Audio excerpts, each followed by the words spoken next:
You're live in 5, 4, 3, 2, 1. Hey, it's a good day at the Excite Center at Parks Casino. State-of-the-art entertainment. It's a wonderful venue. Right inside Parks Casino, right in my native Bucks County, in the Philly burbs. Great place to see a show, and tickets are on sale now for a number of great headliners. The Marshall Tucker Band on August 25th. Australian Pink Floyd on September 7. Curb Your Enthusiasm's J.B. Smoove. What a funny guy. September 14.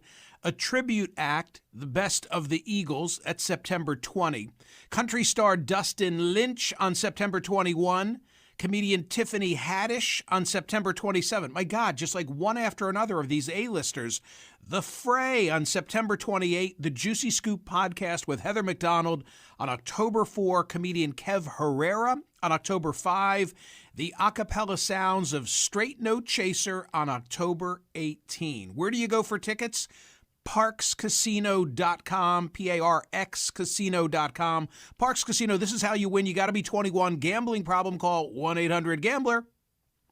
Time now for the Wednesday headlines from the Smerconish.com daily newsletter. Let me begin with this.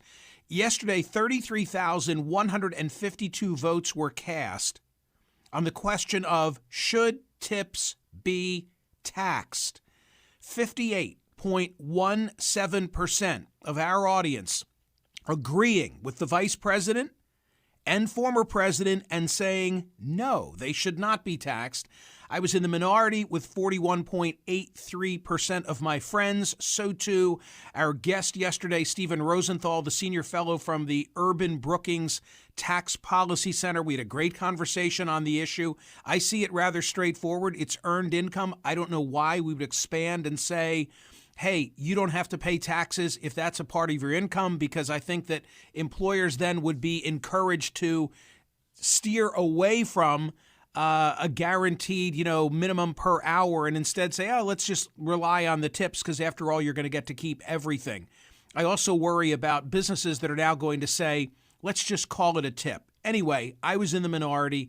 That's yesterday's poll question. Today requires a little explanation. Like, why would I ask such a morbid question as, would you die for your country? That is today's poll question. And the reason that I'm asking is because Arthur Brooks was a guest on the program 2 days ago, and he was excellent. He's a Harvard professor, and among his course offerings, he teaches a course on happiness.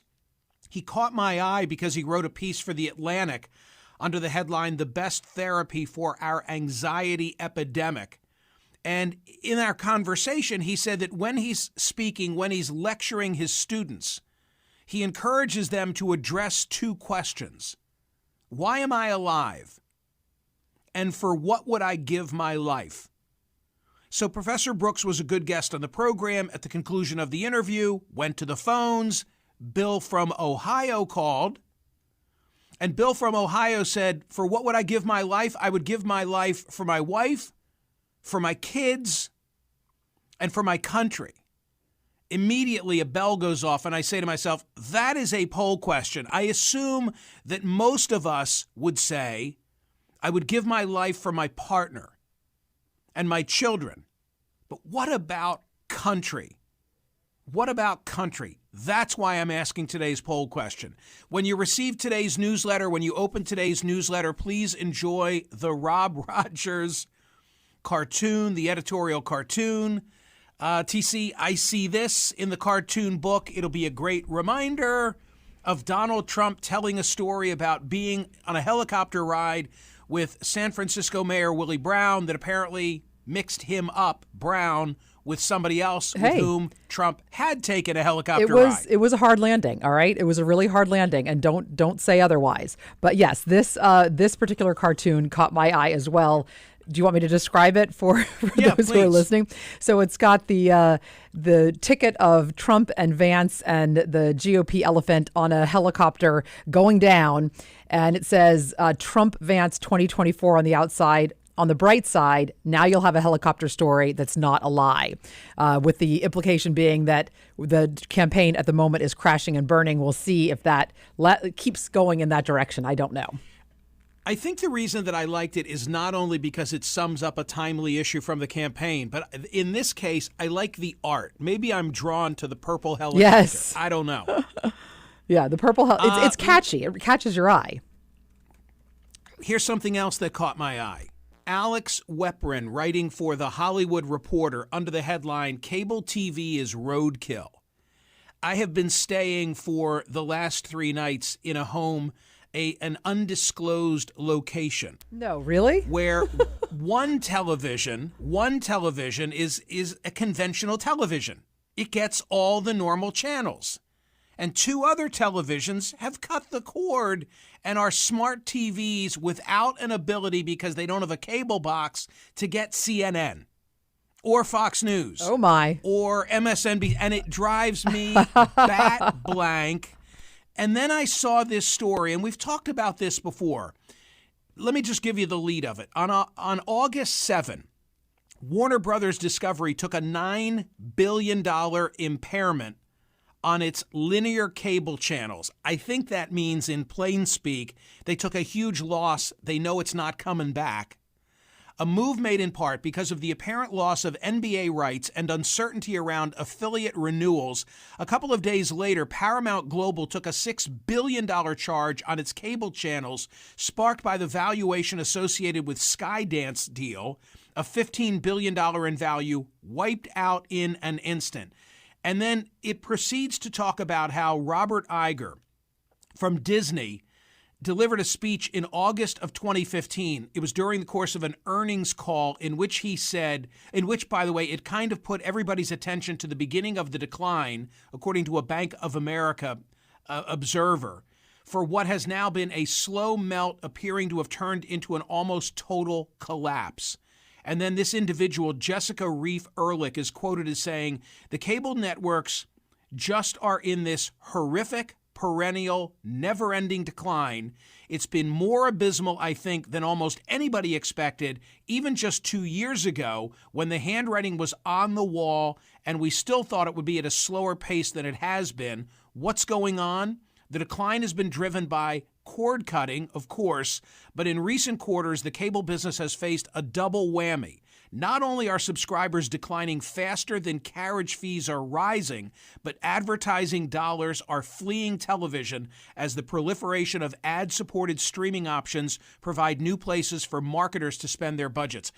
A reminder, and I've told you this before, of what Scott Galloway, our friend from NYU, the Professor G podcast, such a bright guy, but it was Galloway who said to me, by now 5 years ago, "Don't forget you work for the prettiest dinosaur in the zoo."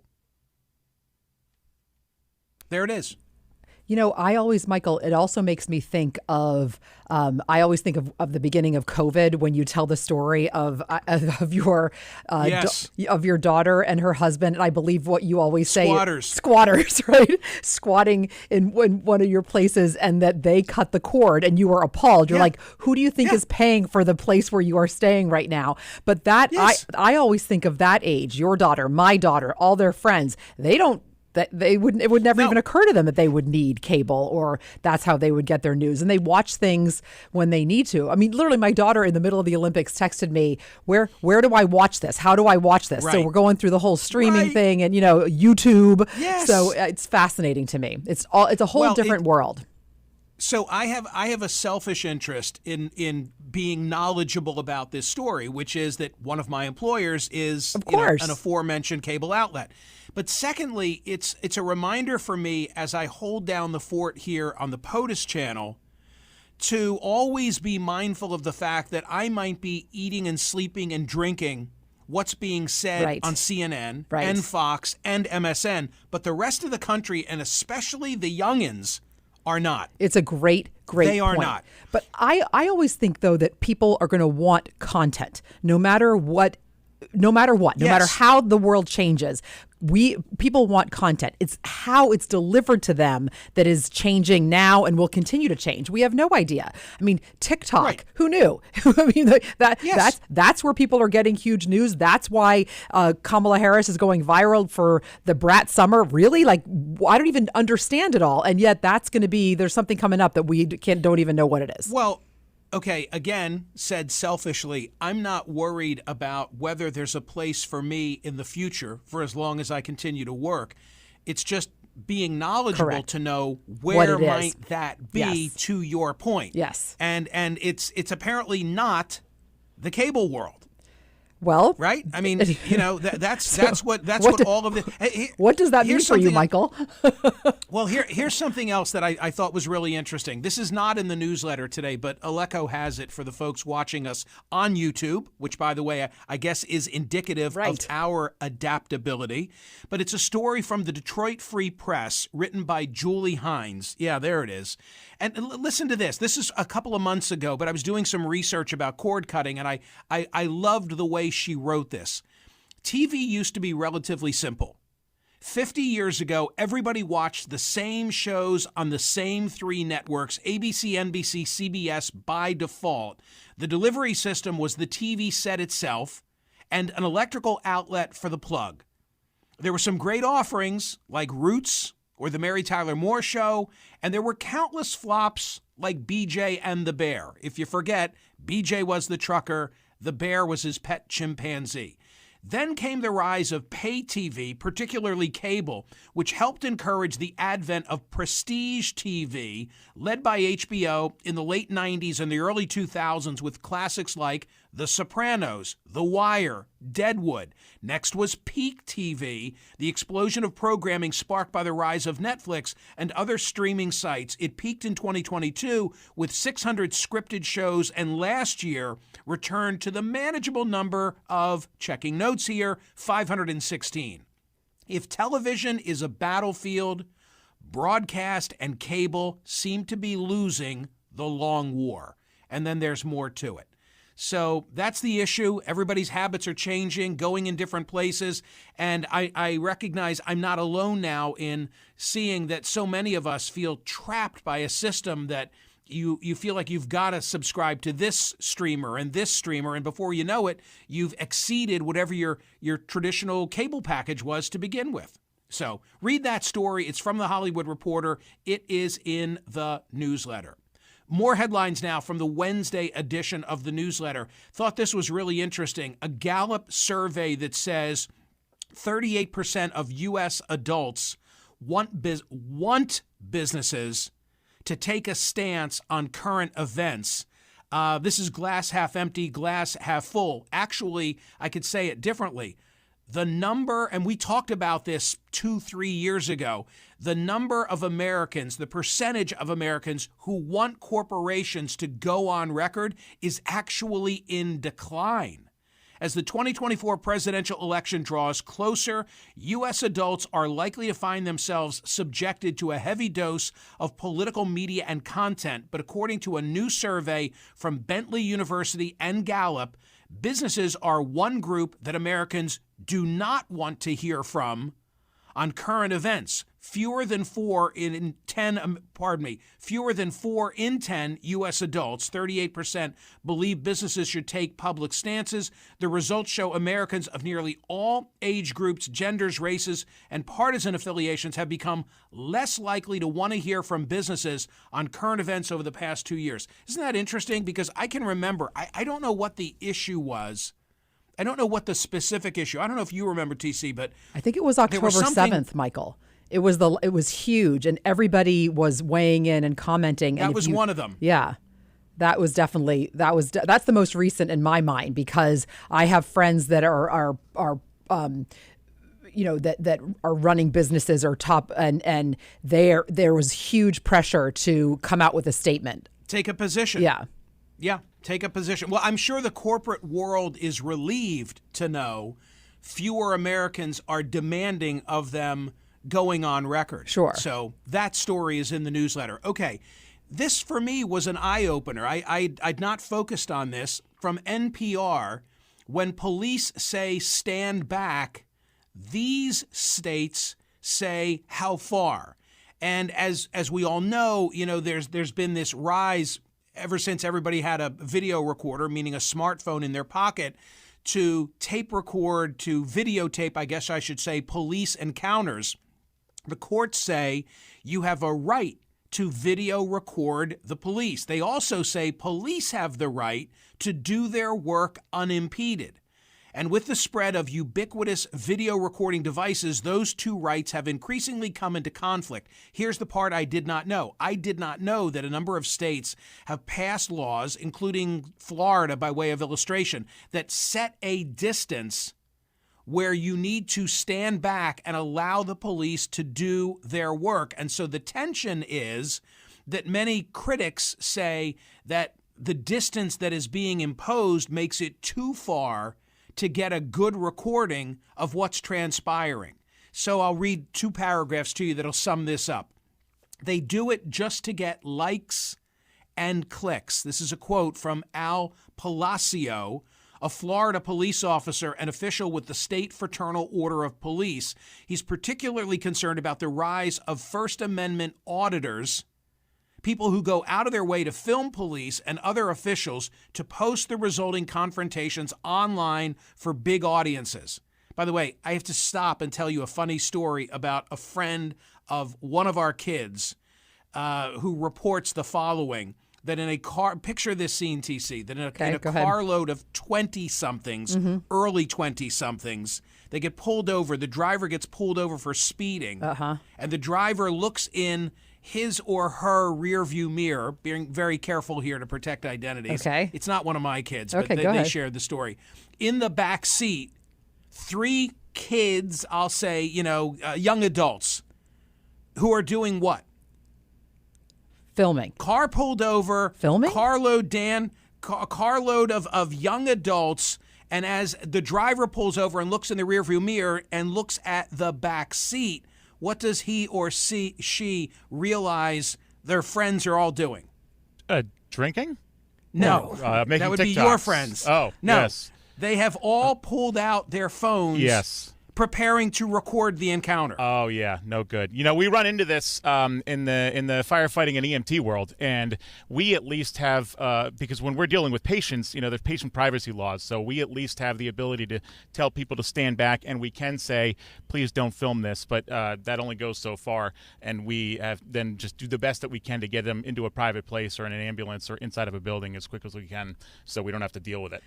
That's not right. I mean, you're saving lives. Right. Who wants to? You're applying the paddles or giving the Heimlich, right. or it happens. It happens mostly on car accidents. That's really where it's. Jesus, come on. Yeah, because people are filming because they see an upside down car, and then they watch us pulling the patient out and doing an extrication, and the hope is that they're just not catching their face. Oh no. And then the police are there to help with that too.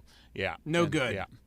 Well, anyway, this NPR story is about the tension between, the public right to watch and observe and record and the police right to do their work unimpeded. And the tension is how far back should those who wish to record have to stand, and different states have different standards. It's been subject to litigation, and it's evolving, as we would say, and very interesting. I'll just read one other paragraph. Critics of buffer zone laws say police can already arrest people for obstructing their work, but if a state codifies a specific distance, it may give police reason to arrest people who are just passively observing them. They point to the example of Miami Beach, which passed a 20-foot buffer ordinance in 2021 in response to conflicts between police and spring breakers.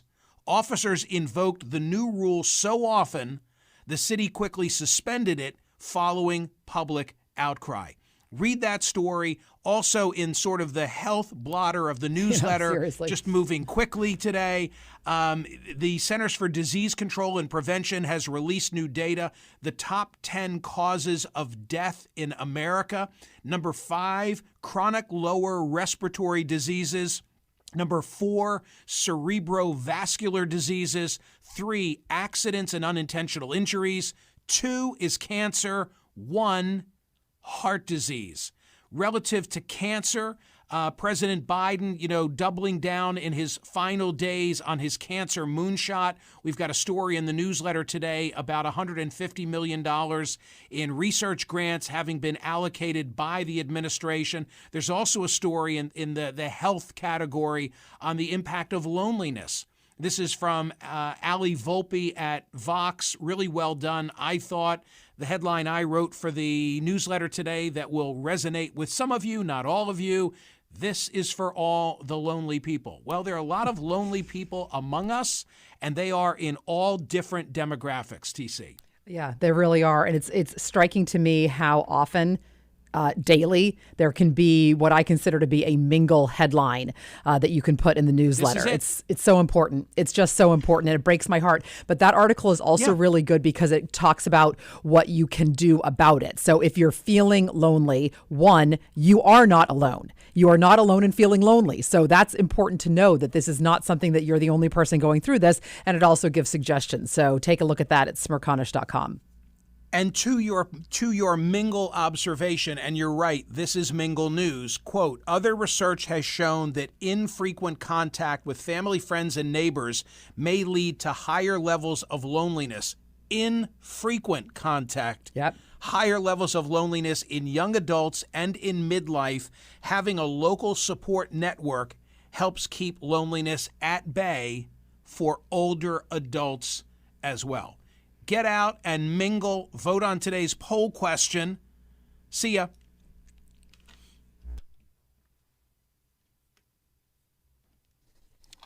Thank you.